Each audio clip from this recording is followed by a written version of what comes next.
testing children. This is a very important thing. I'm a huge fan of Alfie Kohn. He's written some wonderful books called Beyond Discipline. A lot of things which he propagates is what a lot of people here believe in. He is a wonderful speaker. If you ever want to call him for his conference, I don't know how much he charges, but he is an excellent, his books, you must have it in your school library and help your teachers read these books. Look at what he says. He says, is it fair for us to always give a prize to children? I mean, I feel sad when I go to sports day of preschools and there is a child who gets first prize and a second prize and a third prize and 40 others are told that I am a failure. The only race that children should be in is the human race.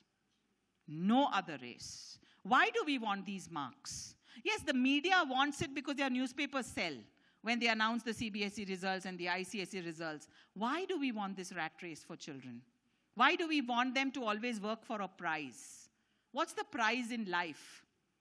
I want to know if you would do a survey of the last 5 years, 10 standard toppers. Where are they right now? Where are they? Nobody knows where they are. So it's very important for us to understand, to keep children away from this, because it's not going to help at all. We need to also do away with some senseless practices. Look at what this child feels like.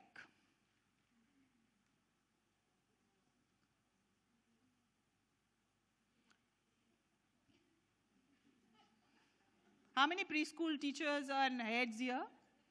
This happens in your preschool classrooms. A child is playing with something, teacher has an agenda. I have to make ducks today. So the child is totally unaware, picked up, put somewhere, printing karo, hand printing karo. What am I going to make out of this hand printing? I don't even know. Then one day I see a display which kind of looks like my hand and it's turned into a duck. But did you tell me what I'm going to do? Did you allow me to do it the way I want? This is how that child feels. What the heck was I doing that you did this to me? The next time you go into your pre-primary classrooms, please look for this, because this is happening all the time. Application-based hands-on learning. I'm sure you must have seen this photograph. Why can't our classrooms have this? Why can't children see learning around them? What a wonderful way to teach angles to them. Their classroom door has angles.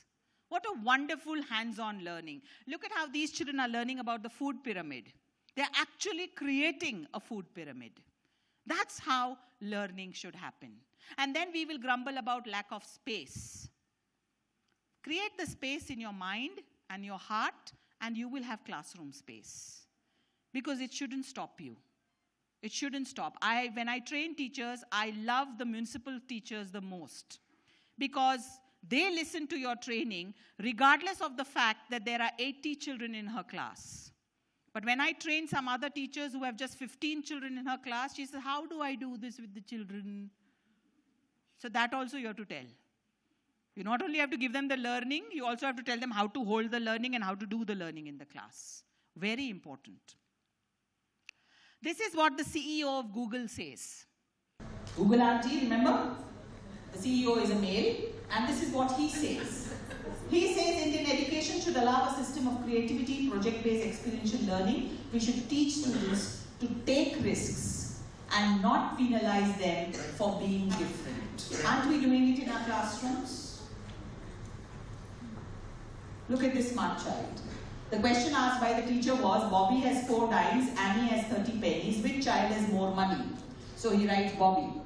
Then she asked a higher order thinking skill question. How do you know? Show your thinking. He has shown his thinking. He's drawn himself thinking. He's right.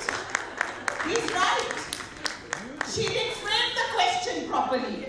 It should have been explain your thinking. She said, show your thinking. He drew Bobby thinking.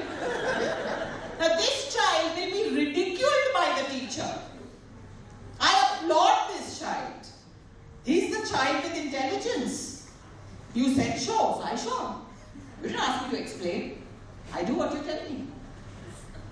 Look at this child. The children were told to draw 4 things. after writing 4 and number name 4, they were told to draw 4 things. This child draws the 3 monkeys and Mahatma Gandhi. 4. Right? The teacher rejected this drawing. 4 items I told you to draw, 4 mobile phones, draw 4 apples. What is this? Hello, he has the concept of 4 very clear. And look at the intricate drawing this child has drawn of Mahatma Gandhi and the 3 monkeys. This child needs to be applauded. And he's from a small place called Latur. And that is where, as Sir says, and intelligence is not defined by a city. Intelligence is defined by how your first step towards learning was greeted by that guru, that so-called guru. Did she ridicule you? Did she encourage you? Did she motivate you? Or did she help you? We are so eager as mothers and teachers to constantly help children. I don't know why we feel we were born to help children. You're not there to help children. You're there to nurture them.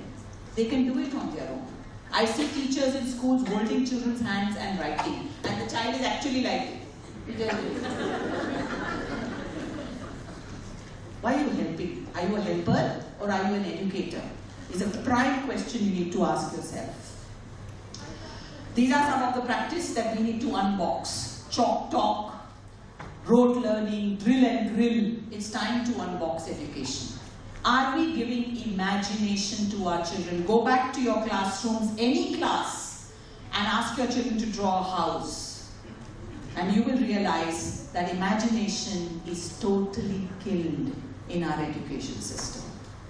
We have fancy labels nowadays. ICSE, CBSE, IB, IGCSE. But the goal should be the same. The goal should be creative, higher order thinking, collaborative learning individuals who can create a better world. And that is for us. I leave you with this last message because I love Dr. Swiss, and this is a lovely message that unless someone like you cares a lot, awful lot, nothing is going to get better. It's not. So friends, it's time to unbox education, and let's begin today. Thank you so much.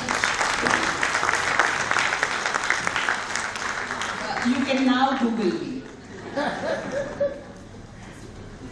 Education, and let's begin today. Thank you so much.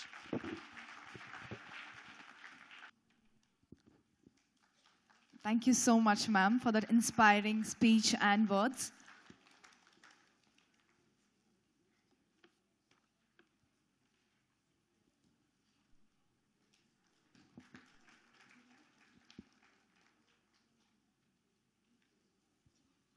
Well, ladies and gentlemen, before we break for the tea, we have one small quiz and one question. I'm sure all of you all were very attentive during the session. Were you guys attentive? Yes, I saw a lot of active participation.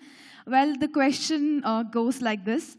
In the typical sequence of social emotional development in infants, which of the following behavior generally appears first?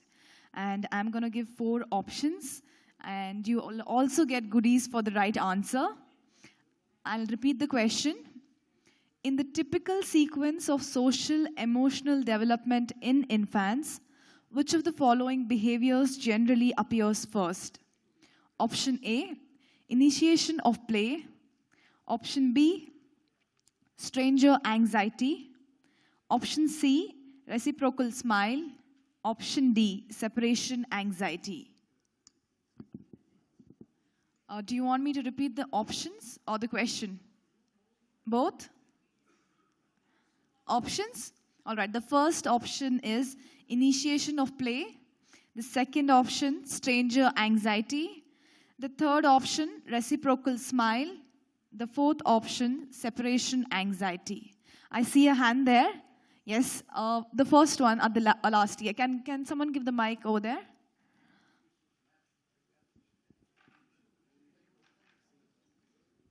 Ma'am, can you please shout out your answer, if you don't mind? You can tell me the option number. A, B, C, D. C? Yes, that's the right answer. Can we give a huge round of applause, ladies and gentlemen? Can we have the goodie for the ma'am out there?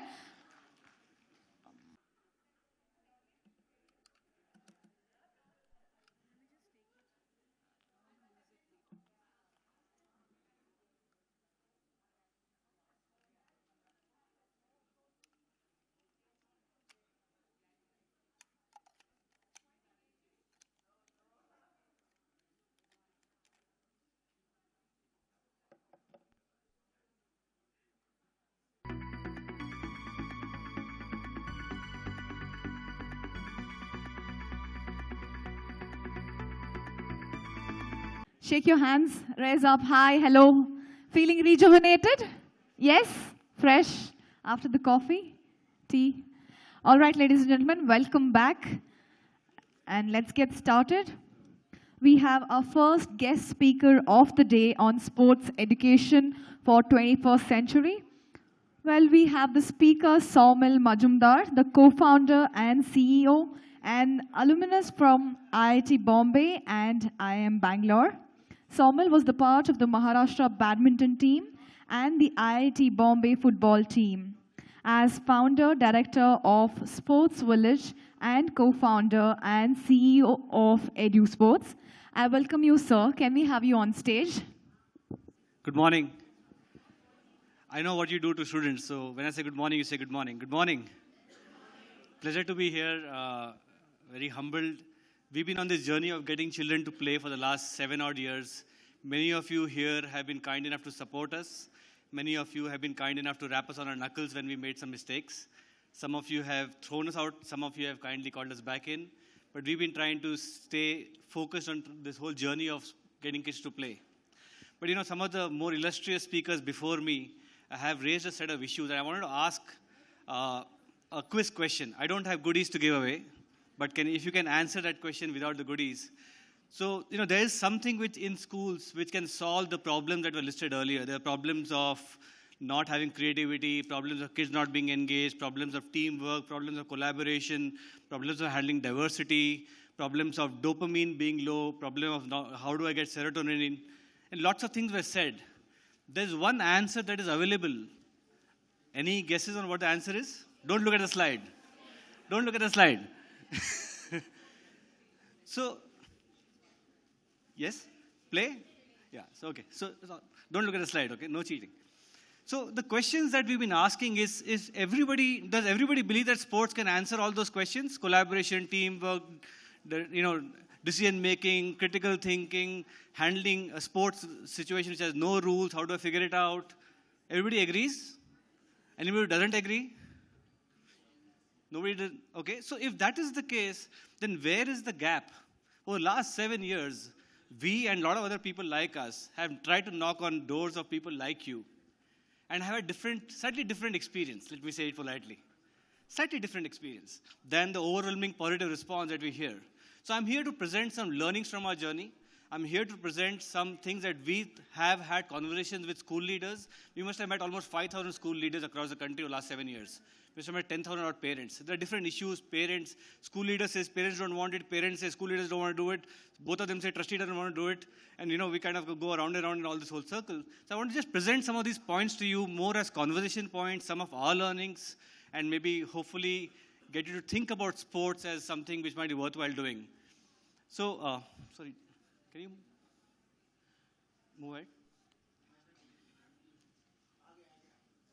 Okay, so, you know, one of the big questions we always got has been this, does a school team win?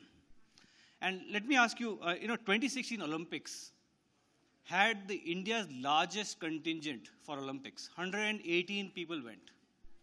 Ever. 118 people ever. Largest ever.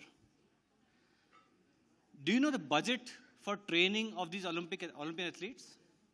The total budget was roughly 55 odd crores. That's not the important point. PV Sindhu did very well. All of us know, all of us cheered for her. Very proud about her. Do you know how much she got as awards, as prize money, or as acknowledgements? 35 crores. Let me put the numbers back again. 50 crores was the total investments made by the country in training 118 athletes. 35 crores was the amount that one athlete got when she won a medal. What does this tell us about the way we approach sports? That once you win, I am going to cover you with gold. But winning is your job. Showing performance is your problem.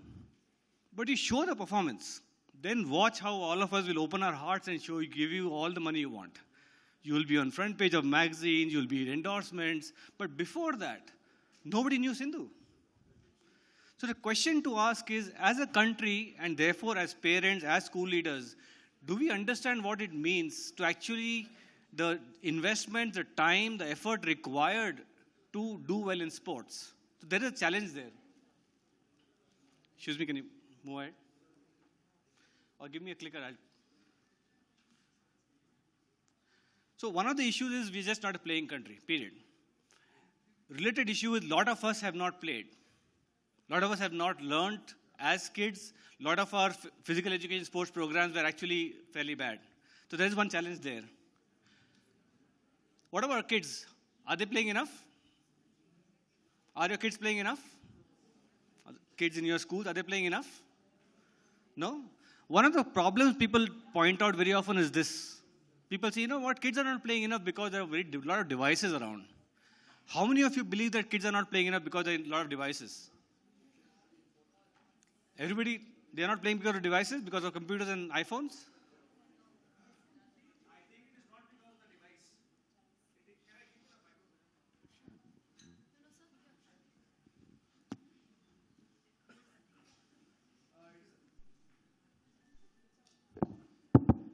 microphone? Generally, we blame the devices. But I personally feel the device is one thing. Other thing, are we creating enough space to see how much time we are giving the device? At the same time, are we creating a space for them to play? And are we putting on the priority? So it all depends upon the priority creation and how far do we insist on that, that matters. It is not, we are blaming the gadget, but let us blame ourselves for that. Wonderful, sir. Maybe next time you should speak. Maybe a better job than mine. Thank you so much. So if they're not playing enough and device is not the problem, then what is? So how do we get our kids to play enough? Play more? How do you get split kids to play? How do you get kids to play more? How do you get more kids to play more? Right? And there are some learnings that we've had, but what we're trying to submit is the problems are not constraints in terms of space or time. Problems are one in terms of how do you approach it. Problems we found in the last 7 years that there's a multi-stakeholder problem. There are parents, there are trustees, there are kids, there are academic performance, there are regulators, there are timetable constraints, there are budget constraints. In all of this, figuring out the mind space for sports is one challenge. Second is very often, a lot of us don't know what to ask the sports people. Amongst all the queen bees and worker bees and all that, there is also one sports coach somewhere. And very often, the questions asked to the sports coach are very different or they're not asked at all. So one question that we are asking is, are we making a mistake by focusing on the physicality of sport? By doing this, we end up excluding most of the girls. How many girls in your school play as much as boys? Do girls play as much as boys? All schools? Equal time? You have a sports team for girls as much as boys? Fantastic. The physicality of the sport experience ends up excluding a lot of the girls, ends up excluding 90% of the boys who don't have the right skills and fitness. So one of the questions is, are we making a mistake by focusing on the sport as a physical dimension as against sport as a medium for education? And I'll talk about what we want to submit as some thoughts and some experiments we tried in the last 7 years.